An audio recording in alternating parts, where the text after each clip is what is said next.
शोक किनारा छूटा, कृष्ण निकला। कृष्ण शब्द निकला, वैसे ही भगवान की कृपा हो गई, अर्थात भगवान प्रकट हो गए और भगवान ने वस्त्रों का जो अंबार लगा, ढेर लगा दिया। सारी बीच नारी है कि नारी ही की सारी है, ऐसा हुआ। द्रौपदी बड़ी खुश हुई और कहा, कन्हैया ये तुम कहाँ से लाए इतने वस्त्र? क्या तुम बजाजी करते हो? इतने वस्त्र तुम कहाँ से लाए? तो भगवान कहने लगे, बहन ऐसा कुछ नहीं। बोले तो क्या है? बोले तनक चीर फार बोयो, अमर को अपार बीज, ताई को सुयस लोक लोकन में छायो है। तूने पहले अपना वस्त्र, अपना चीर फाड़ के बीज बोया था, अर्थात कि संत की सेवा की थी। तनेक चीर फाड़ बोयो, अमर को अपार बीज, ताई को सुयस लोक लोकन में छायो है। कहत अगहारी मुरारी बहन द्रौपदी सो, मैंने का कियो तेने कियो सोई पायो है। श्रद्धा को दान दियो होते अनंत गुणो, हमने अनेक बार देख अंजवायो है। कहत अगहारी मुरारी बहन द्रौपदी से, मैंने का कियो तेने कियो सोई पायो है। भगवान बोले, द्रौपदी इसमें मैंने कुछ नहीं किया, तूने तो बीज बोए थे, अर्थात तेरे किए हुए का ही तो फल है ये। अगर तू ऐसा नहीं करती, तेरे जीवन में ऐसा क्यों आता? कहने का मतलब है, जो भी आफत तुझ पे आई है, तेरे ही गुनाहों की कमाई है। जो भी व्यवस्था हमारे पास है, जो भी मिला है हमें, सुख दुख, पत्नी मकान दुकान, जो भी कुछ मिला है, अर्थात वो किए हुए का फल मिला है। संसार में किसी की ताकत नहीं जो किसी को कोई बदले में कुछ दे सके, अर्थात अपने किए हुए कर्मों का ही फल मिलता है। इसलिए भगवान कहते हैं, द्रौपदी इसमें मेरा कुछ नहीं, कोई ऐसा नहीं, अर्थात जो तूने बीज बोया है तो तुझे किए हुए का फल मिला है।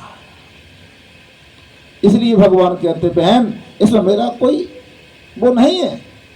ऐसे ही हम और आप अगर भगवत अर्पण सदगुरु के चरणों में बैठ करके, सानिध्य में बैठ करके उनके द्वारा बताए रास्ते पे चलते हैं, सनई पंथा सनई कंथा सनई पर्वत लंघनम, तो धीरे धीरे वह रास्ता तय हो जाता। अर्थात भक्ति का मार्ग अपना के, उपासना का, ज्ञान का, जो भी हमें सरल पड़े, इसको हम कर सकें, अर्थात हमारे जीवन में शुरुआत हो जाए, तो भवसागर फिर कठिन नहीं लगेगा। भवसागर चै पार जो पावा, उता कर राम कथा दृढ़ नावा।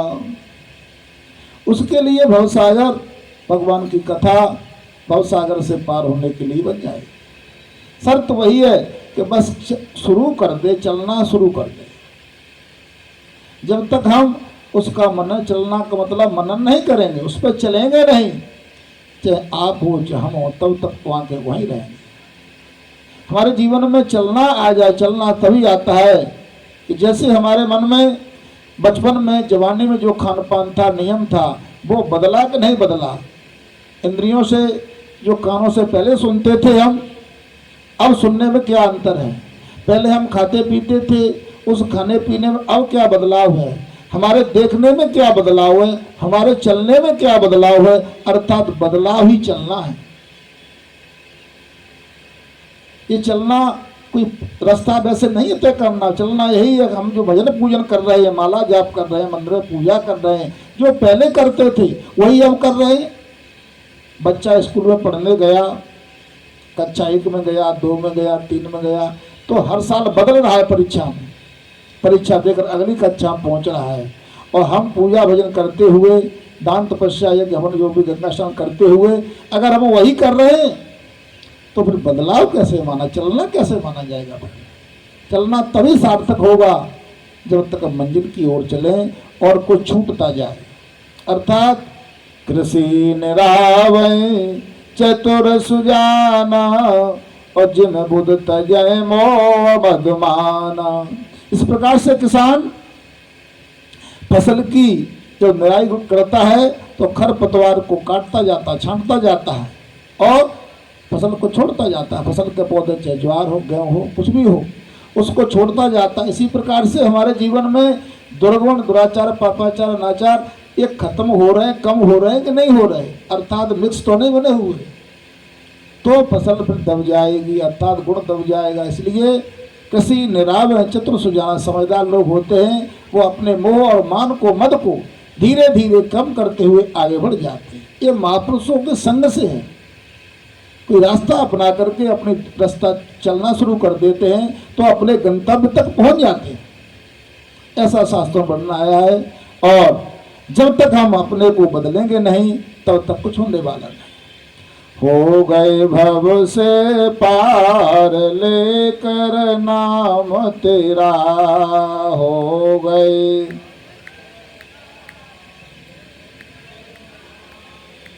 नाम तेरा, नाम तेरा,